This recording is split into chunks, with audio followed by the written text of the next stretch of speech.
வணக்கம்.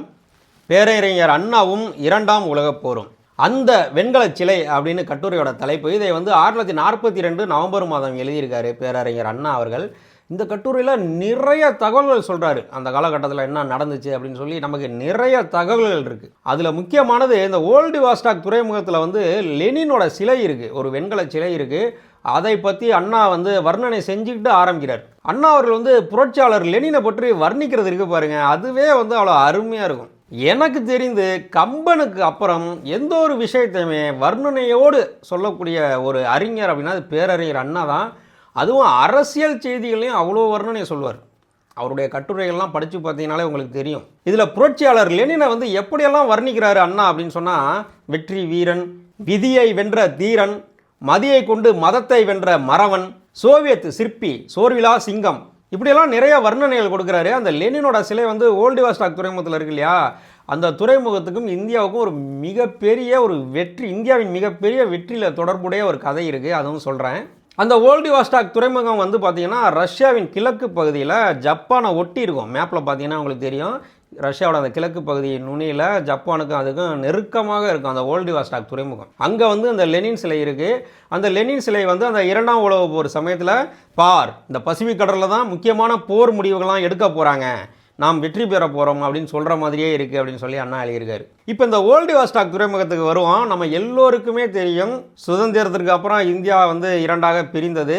பாகிஸ்தான் மேற்கு பாகிஸ்தான், கிழக்கு பாகிஸ்தான் ஒரே நாடாக இருந்தது.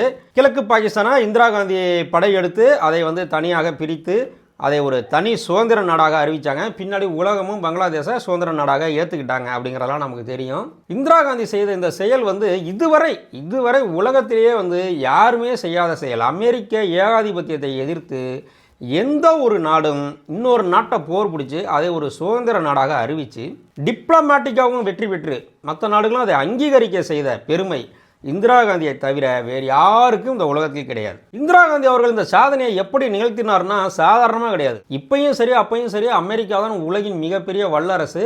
இந்திரா காந்தி அவர்கள் ஐநா மாநாட்டிற்காக அமெரிக்கா சென்ற போது அமெரிக்க அதிபர் நிக்சனை சந்திக்கிறாங்க. அப்போ நிக்சன் நேரடியாகவே இந்திரா காந்தியை மிரட்டுறாரு. நீங்கள் ஆயுதங்கள்லாம் இங்கே குவிச்சிட்டு வரீங்க, இங்கே போர் தொடுக்க போகிறீங்கன்னு தெரியுது, நாங்கள் சும்மா விட மாட்டோம், நீங்கள் கிழக்கு பாகிஸ்தான் மேலே போர் தொடுத்தா நாங்கள் சும்மா விட மாட்டோம் அப்படின்னு சொல்கிறாரு. இந்திரா காந்தி அதுக்கு அங்கேயே பதிலடி கொடுக்குறாங்க. நாங்கள் ஒரு இறையாண்மை மிக்க நாடு, அதாவது சாவரின் கண்ட்ரி, எங்களுக்கான முடிவை நாங்களே எடுத்துக்குவோம், எங்களை யாரும் அட்வைஸ் பண்ண எங்களுக்கு தேவை கிடையாது அப்படின்னு பதில் கொடுத்துட்டு வர்றாங்க.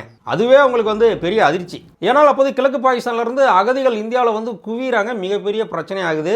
அதனால் இந்திரா காந்தி அவர்களுக்கு வேறு வழி இல்லை, அங்கே உள்ள அரசை மாற்றி அங்கே மக்களாட்சியை மலர செய்யணும் அப்படிங்கிற முடிவுக்கு வந்துட்டாங்க. அதனால் பாகிஸ்தான் மேலே போர் தொடுக்கிறாங்க. உடனே அமெரிக்கா என்ன பண்ணுது அப்படின்னு சொன்னால், பிலிப்பைன்ஸ் இந்தோனேசியா பகுதியில் இருக்க அவங்களோட இராணுவ கப்பலை இங்கே அனுப்புகிறாங்க, வங்காள விரிகுடாவுக்கு அனுப்புகிறாங்க. இந்த நேரத்தில் தான் சோவியத் ரஷ்யா நமக்கு உதவிக்கு வருது. இந்திரா காந்தி அவர்களுக்கு இதெல்லாம் தெரிஞ்சதுனால டிப்ளமேட்டிக்காக சோவியத் ரஷ்யாவோடையும் நெருக்கமாக இருந்தாங்க. சோவியத் ரஷ்யா உதவிக்கு வருது. அது என்ன உதவி அப்படின்னா, இந்த ஓல்டிவாஸ்டாக் துறைமுகத்தில் இருந்து ஒரு அணு ஆயுத கப்பல் புறப்படுது, நீர்மூழ்கி கப்பல். அது அப்படியே இந்த அமெரிக்கா கப்பலுக்கு பின்னாடியே வருது. உடனே அமெரிக்கா பே ஆஃப் பெங்காலில் நிப்பாட்டிட்டு, கப்பலை நிப்பாட்டிட்டு, நாங்கள் என்ன நடக்குதுன்னு பார்க்க தான் வந்தோம், நாங்கள் ஒன்றும் இந்தியா மேலே போர் தொடுக்கலை அப்படின்னு சொல்லி உல்ட்டா ஆகிட்டாங்க. இப்படி சோவியத் ரஷ்யாவின் உதவி நமக்கு கிடைத்ததுனால அமெரிக்காவால் இந்தியாவை தாக்க முடியல. இந்திரா காந்தி அவர்களும் இந்த போரில் வெற்றி பெற்று பங்களாதேஷை உருவாக்கி கொடுத்தாங்க. இது நம்ம எல்லோருக்கும் தெரிந்தது. அப்படிப்பட்ட முக்கியத்துவம் வாய்ந்த ஒரு துறைமுகம் தான் ஓல்டிவாஸ்டாக். அங்கே லெனினோட சிலை இருக்குது. அது இந்த போர்க்காலத்தில் இப்படியெல்லாம் சொல்லுது, மக்களுக்கு அந்த அளவுக்கு உத்வேகத்தை கொடுக்குது.